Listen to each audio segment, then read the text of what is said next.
नमस्कार, स्वागत है आपका EN हिंदी पर। पेश है हिमाचल प्रदेश की आज की 10 सबसे बड़ी खबरें। कृपया वीडियो को लाइक जरूर करें, चैनल को सब्सक्राइब जरूर करें ताकि हिमाचल प्रदेश की सभी बड़ी खबरों की अपडेट्स आपको मिलती रहे। 30 जनवरी नहीं, अब 14 फरवरी को सजेगा जयराम सरकार का जनमंच। प्रदेश सरकार का महत्वाकांक्षी कार्यक्रम जनमंच अब 30 जनवरी के स्थान पर 14 फरवरी को सजेगा। विभिन्न कारणों के चलते उक्त कार्यक्रम में फेरबदल किया गया है। इसके साथ ही शिमला जिला के अंतर्गत अब जुब्बल कोटखाई के स्थान पर शिमला ग्रामीण में जनमंच कार्यक्रम का आयोजन किया जाएगा। इसको लेकर ग्रामीण विकास विभाग द्वारा अधिसूचना जारी कर दी गई है। प्रदेश के जनजातीय जिला किन्नौर और लाहौल स्पीति को छोड़कर शेष सभी जिलों में 14 फरवरी को जनमंच कार्यक्रम का आयोजन होगा। उल्लेखनीय है कि प्रदेश में कोरोना संकट के चलते लंबे समय से जनमंच कार्यक्रम में व्यवधान आया है। अब राज्य में स्थानीय शहरी निकाय एवं पंचायती राज संस्थाओं के चुनाव की प्रक्रिया पूरी होने के बाद जनमंच कार्यक्रम फिर से शुरू हो रहा है, जिसमें घर द्वार पर लोगों की समस्याओं का निवारण किया जाएगा।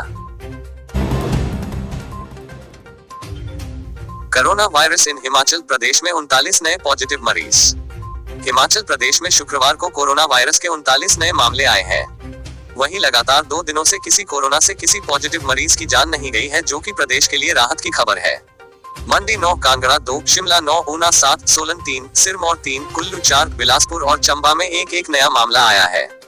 इसके साथ ही प्रदेश में कोरोना संक्रमितों का कुल आंकड़ा 57,400 पहुंच गया है। कोरोना के सक्रिय मामले घटकर 343 रह गए हैं। अब तक 56,079 मरीज ठीक हो चुके हैं और 962 संक्रमितों की मौत हुई है।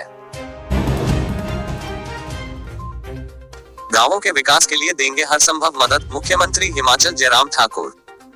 नवनिर्वाचित पंचायती राज प्रतिनिधियों ने हिमाचल के धर्मशाला में मुख्यमंत्री जयराम ठाकुर से शिष्टाचार भेंट की। इस दौरान मुख्यमंत्री जयराम ठाकुर ने कहा कि ग्रामीण विकास में पंचायत प्रतिनिधियों की भूमिका को देखते हुए प्रदेश सरकार उन्हें हर संभव मदद प्रदान करेगी। नवनिर्वाचित पंचायत प्रतिनिधियों को बधाई देते हुए उन्होंने कहा कि पंचायती राज और नगर निकायों के चुनावों में भाजपा की विचारधारा से जुड़े लोगों को जनता ने भरपूर समर्थन दिया है।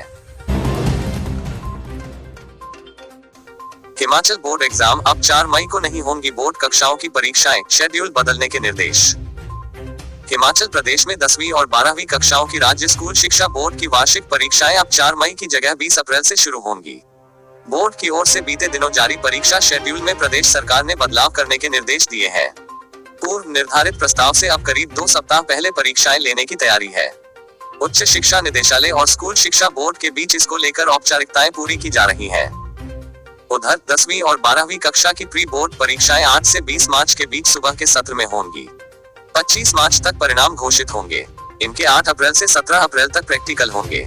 इसके बाद वार्षिक परीक्षाएं ली जाएंगी। प्री बोर्ड परीक्षा में कम अंक प्राप्त करने वाले विद्यार्थियों की 15 अप्रैल तक अतिरिक्त कक्षाएं लगेंगी। उच्च शिक्षा निदेशक डॉक्टर अमरजीत कुमार शर्मा ने बताया कि जल्द प्री बोर्ड परीक्षाओं की डेट शीट घोषित की जाएगी। गौर हो कि CBSE ने 4 मई से देश भर में 10वीं और 12वीं कक्षा की वार्षिक परीक्षाएं लेने की घोषणा की है। इसी बीच स्कूल शिक्षा बोर्ड ने भी प्रदेश में भी CBSE की तर्ज पर 4 मई से परीक्षाएं लेने का ऐलान कर दिया था। इसी बीच कई अभिभावकों और शिक्षक संघों ने मई में परीक्षाएं करवाने पर सरकार के समक्ष आपत्तियां जताई और अप्रैल में परीक्षाएं लेने की मांग की। वेदर रिपोर्ट, हिमाचल में 3 फरवरी से बर्फबारी की संभावना।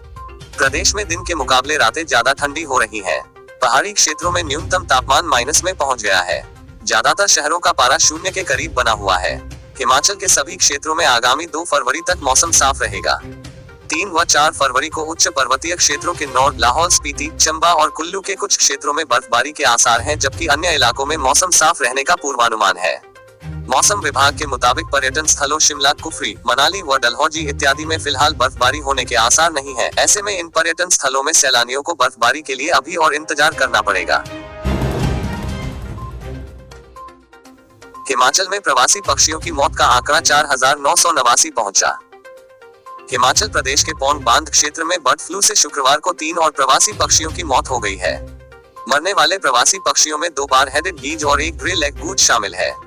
प्रधान मुख्य अरण्यपाल अर्चना शर्मा ने इसकी पुष्टि की है। पिछले लगातार 10 दिनों के दौरान यहां मरने वाले पक्षियों की संख्या 10 से कम रही है। पौंग बांध वन्य जीव अभयारण्य में अब तक कुल 4,989 प्रवासी पक्षियों की मौत हो चुकी है।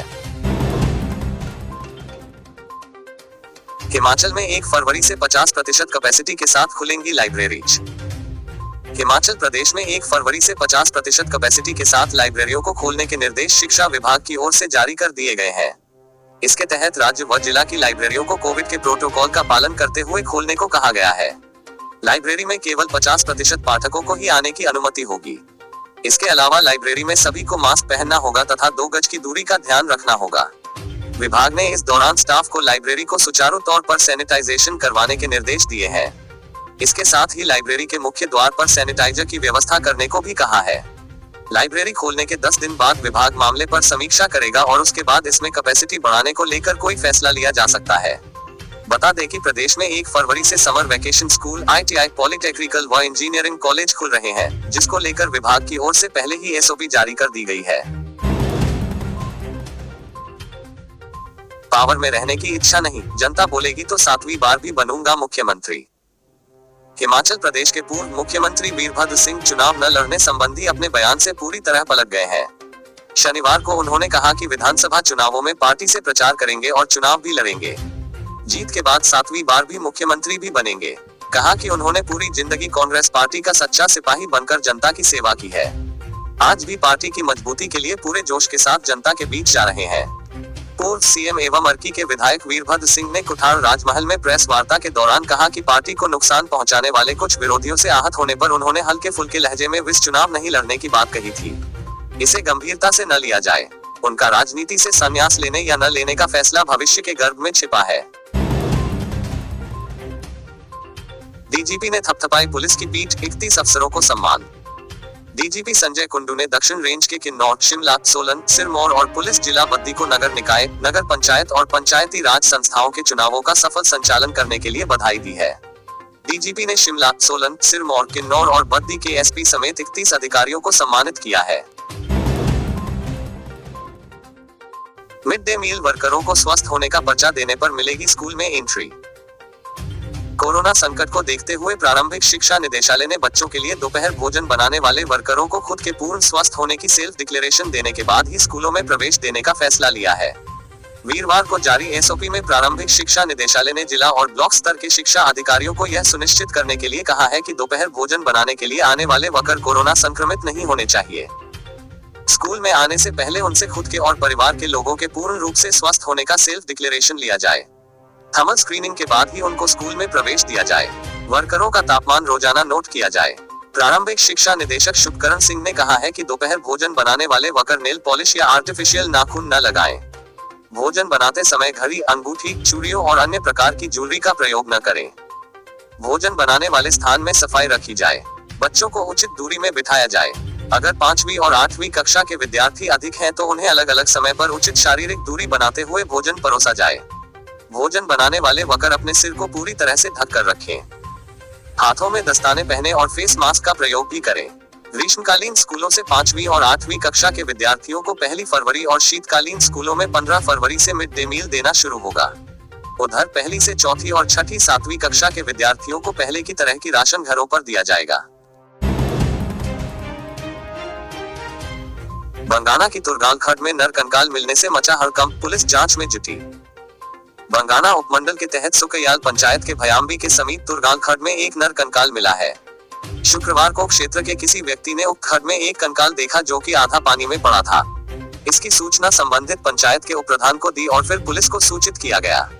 तुरगाल खड्ड में कंकाल मिलने की सूचना मिलते ही बंगाना पुलिस घटनास्थल पर पहुंचकर आवश्यक साक्ष्य जुटाने में जुट गई है। फिलहाल अभी तक कंकाल की शिनाख्त नहीं हो पाई है। तीसा, भाटियात व सलूनी के बाद चंबा में भी पंचायत समिति की सत्ता पर भाजपा काबिज। तीसा, भाटियात व सलूनी के बाद अब चंबा में भी पंचायत समिति की सत्ता पर भाजपा काबिज हो गई है। शुक्रवार को BDO कार्यालय हरदासपुरा में पंचायत समिति के अध्यक्ष व उपाध्यक्ष पद के लिए चुनाव हुए। इसमें भाजपा समर्थित गुरुदेव सिंह को अध्यक्ष चुना गया। इसके अलावा तिलक राज को उपाध्यक्ष चुना गया। पंचायत समिति के अध्यक्ष व उपाध्यक्ष पद की चुनावी प्रक्रिया SDM सदर शिवम प्रताप सिंह की देखरेख में पूरी हुई। उन्होंने पंचायत समिति के नवनिर्वाचित अध्यक्ष उपाध्यक्ष को पद व गोपनीयता की शपथ भी दिलाई।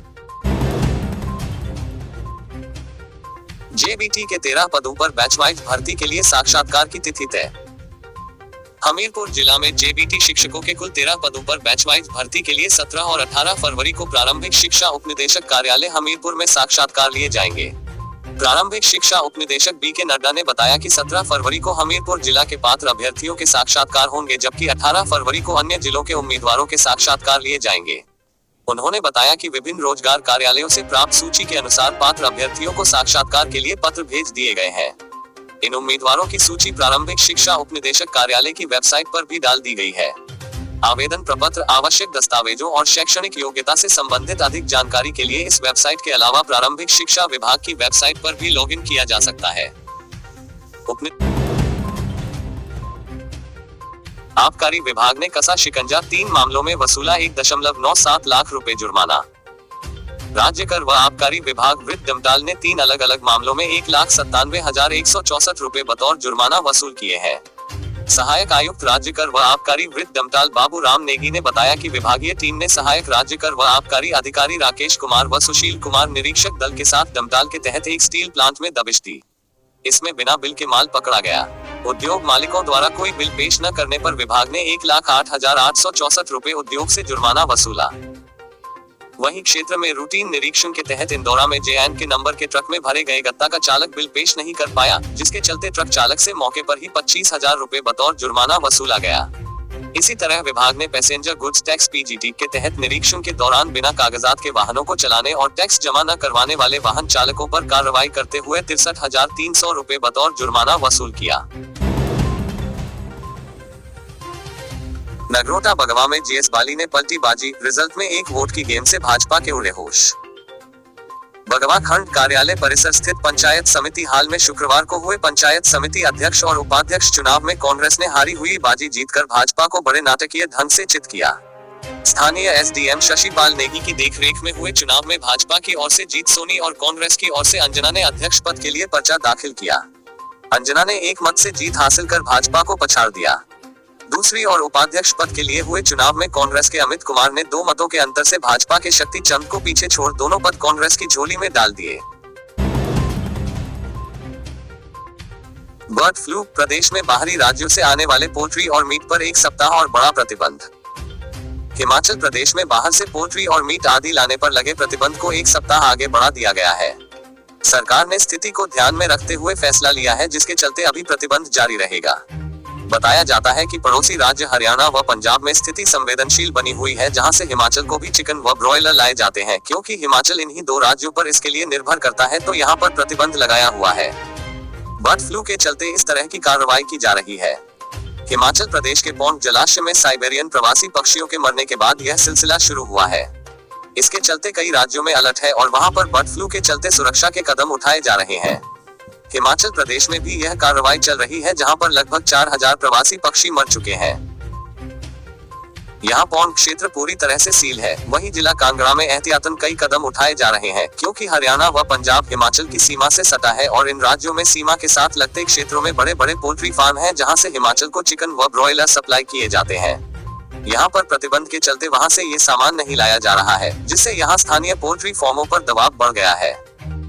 दोस्तों, अगर अभी तक आपने हमारे चैनल को सब्सक्राइब नहीं किया है तो यहाँ क्लिक करके हमारे चैनल को सब्सक्राइब कर लें। साथ ही इस नोटिफिकेशन बेल पर भी जरूर क्लिक करें, जिससे कि आप हमारे आने वाले सारे वीडियोस की नोटिफिकेशन अपने मोबाइल पर पा सकें।